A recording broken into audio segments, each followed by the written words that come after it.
بات بڑی ضروری ہے، وہ میں نے آپ سے ضرور کرنی ہے۔ ایک آیت ہے قرآن پاک کی سورۃ بقرہ پہلا سپارہ آیت نمبر 120۔ اللہ تعالیٰ نے ایک حد بیان کر دی، فرمایا وَلَن تَرْضَىٰ عَنْكَ الْيَهُودُ وَلَا النَّصَارَىٰ حَتَّىٰ تَتَّبِعَ مِلَّتَهُمْ۔ فرمایا یہ یہودی اور عیسائی تم سے ہرگز راضی نہیں ہوں گے۔ یہ قرآن ہے اور سادہ ترجمہ تفسیر کی بھی ضرورت نہیں۔ یہ معاہدے کر لیں، محبت کے وعدے کر لیں، یہ تم سے راضی نہیں ہوں گے۔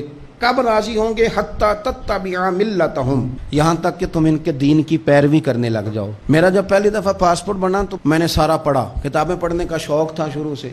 اس کے ہر صفحے پہ لکھا ہے کہ سوائے اسرائیل کے، یعنی آپ پوری دنیا میں یہ سبز ہلالی پاسپورٹ لے کے جا سکتے ہیں، خبردار اسرائیل آپ یہ پاسپورٹ لے کے نہیں جا سکتے۔ یعنی اتنی نفرت کسی ملک سے کہ اس پر لکھ کے چھاپ دیا ہر صفحے پر کہ یہ پاسپورٹ سوائے اسرائیل کے ہر ملک کے لیے کارآمد ہے۔ میرا سوال ہے عرب کے ان لیڈروں سے جنہوں نے اسرائیل کے ساتھ معاہدہ کیا، مجھے بتاؤ تمہیں فلسطین کی بیٹیاں بھول گئی نا ساری کی ساری؟ تمہیں وہ ماں بھول گئی نا جو مسجد اقصیٰ کے دروازے پہ کھڑی ہو کے چیخیں مارتی تھی اور کہتی تھی کوئی علی کو خبر کرو کہ میری بچیاں قید میں ہیں؟ وہ بھول گئی؟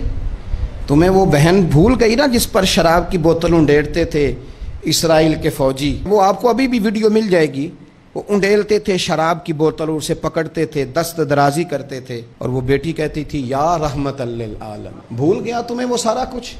تم نے 1 منٹ لگایا اور تم معاہدہ کس سے کروا رہے ہو؟ امریکہ کے صدر سے؟ اتنا ظلم کیا تم نے، اتنا قاتل کے ساتھ معاہدہ؟ کیا سمجھتے ہو فلسطین والوں کا کوئی والی وارث نہیں؟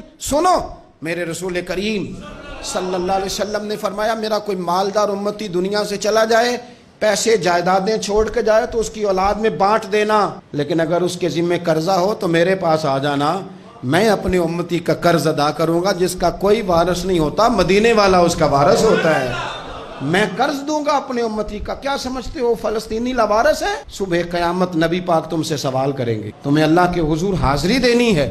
کیوں نہیں صلح کرتا اسرائیل فلسطین کے ساتھ؟ لبنان کے ساتھ دوستی کیوں نہیں کرتا؟ شام سارا کٹ گیا اسرائیل کی وجہ سے، آج تمہیں خیال آیا ان کے ساتھ معاہدہ کرنے کا؟ ہمیں سبق پڑھاتے ہو خدا سے ڈرو۔ اور پھر اقبال کہتے ہیں مسلمانوں سے مایوس نہ ہونا، حکمرانوں سے زیادہ امیدیں بھی نہ لگانا۔ وہ جو چھوٹے چھوٹے لوگ نکلے تھے نا صحرا سے، بظاہر غریب تھے، بظاہر ان کے پاس مال نہیں تھا، وہ خالد بن ولید جیسے، وہ سعد بن ابی وقاص جیسے، بظاہر ان کے پاس زیادہ اسلحہ نہیں تھا۔ اقبال کہنے لگے مایوس نہ ہونا، یہ نہیں کہنا بن کچھ نہیں سکتا، فرمانے لگے رات میں نے سنا ہے فرشتے آپس میں باتیں کر رہے تھے۔ واہ اقبال تیرا بھی انداز کتنا نرالا ہے۔ کہنے لگے رات فرشتے آپس میں باتیں کر رہے تھے، میں نے سن لی ہیں۔ بھلا وہ کیا کہہ رہے تھے؟ یہ سارے لوگ نا خالد بن ولید، سعد بن ابی وقاص، یہ صحرا کے رہنے والے تھے، اور اس وقت کی سب سے سپر پاور روما کہلاتی تھی، الٹ پلٹ کے رکھ دی ساری رومی سلطنت۔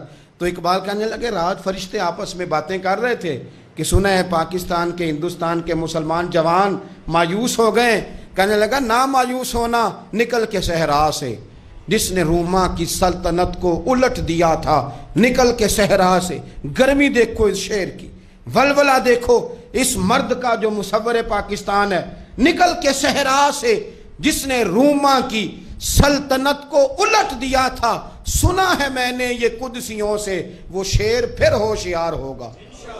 وہ کل باتیں کر رہے تھے کہ بہت سارے ان میں سے پھر جاگ گئے اور بڑی جلدی وہ بلاک بنائیں گے۔ سنا ہے میں نے یہ قدسیوں سے کہ وہ شعر پھر ہوشیار ہوگا، وہ آئے گا میدان میں، نکلے گا، اور انشاءاللہ یہی چراغ جلے گا تو روشنی ہوگی۔